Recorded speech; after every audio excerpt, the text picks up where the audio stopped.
Mission Impossible: The Final Reckoning. This is the 8th film in the Mission Impossible franchise, starring Tom Cruise, one of the only people who has been in all 8 films.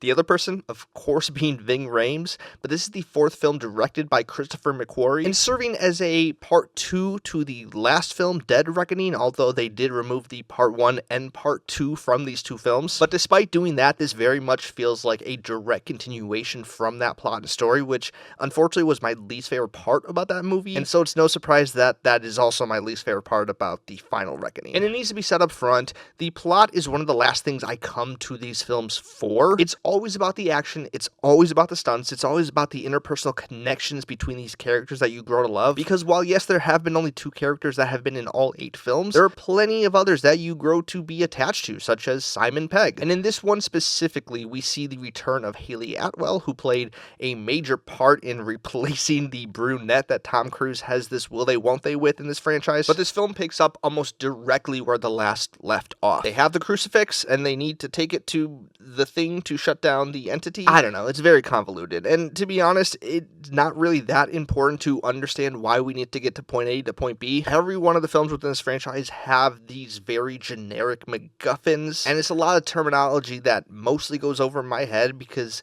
the stakes of it are clear, people are going to die. And this one isn't that much different, especially because I just watched Dead Reckoning 2 days ago. So while the plot wasn't confusing and I was able to follow what the initiative was, it did honestly kind of drag. In fact, for the first probably hour of this film, it is mostly just exposition and kind of reminding you what happened in the previous film. And I found that to be a very interesting choice, especially because we had a nearly 3-hour film before this one that was supposed to just set all of this up. I was really hoping this film could have just jumped right into the action, and most of the setup had already been done, so I'm not really sure like why they felt the need to have even more setup and more explanation, but they did, and it's a bummer that it actually does drag out this film. But once we do get to the action set pieces in this film, it's some of the best that we've ever seen. And that's not really a huge surprise because this franchise never fails to one-up itself with the next film. I think that's also due to a rise of technology in the way that they are able to film and shoot these specific scenes. Because as much as I do adore the original Mission Impossible that came out in '96, they were limited back then of what they were able to accomplish. And one of the biggest accomplishments I think they have with this franchise is, as much as they grow in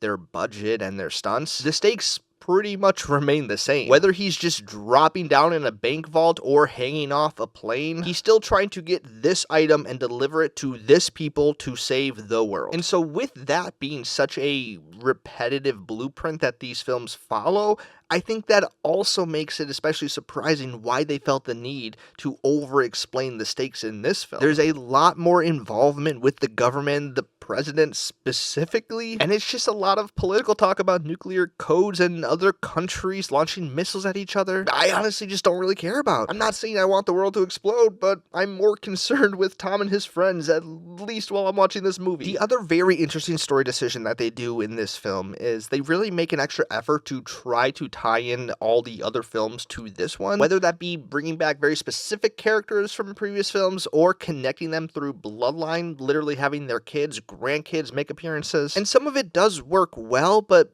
other parts of it feel rather forced, because I think part of what made this franchise rather cool is that every film worked on its own, and you didn't really need to see a lot of other ones to understand the stakes and connections that characters had to one another. Now, there certainly were some through lines and character arcs that existed over multiple films, and surprise relations to previous characters. I think specifically about Vanessa Kirby's character in Fallout, how she was revealed to be the daughter of a character in the original Mission Impossible. But I think with that reveal, it didn't really matter to the plot, and if you didn't see the first Mission Impossible, that wasn't going to affect your viewing here. But I think with this one, it might just a little bit more, because the characters they do choose to bring back or revive in some form have a major impact on the character arcs of even Ethan Hunt himself. And it's also the way that they reference other films feels rather lazy. It's often done in the form of flashbacks or montages. So rather than saying the importance of this character or how it relates to a previous film, they straight up just show you. And I can't lie and say that this wasn't impactful at certain parts. I definitely teared up a couple times when they're just showing showing a montage of all these characters and actors that existed within this franchise, but it happened several times in this movie, so by the third or fourth time, I was just kind of rolling my eyes, wondering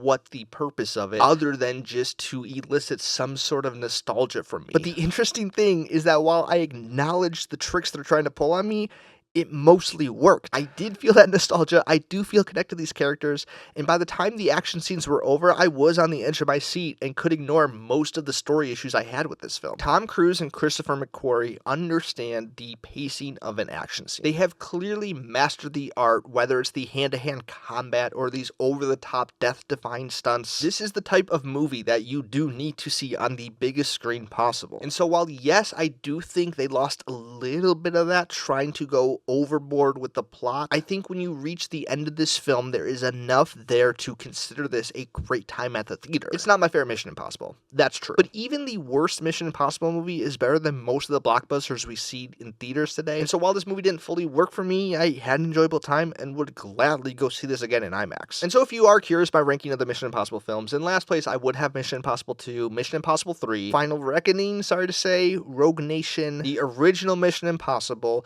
Dead Reckoning, Ghost Protocol, and Mission Impossible Fallout as my favorite of the franchise. So those are some of my thoughts on Mission Impossible The Final Reckoning. Have you seen this film? What do you think? If you've seen it, comment below. I would love to hear your thoughts, and I will see you next time.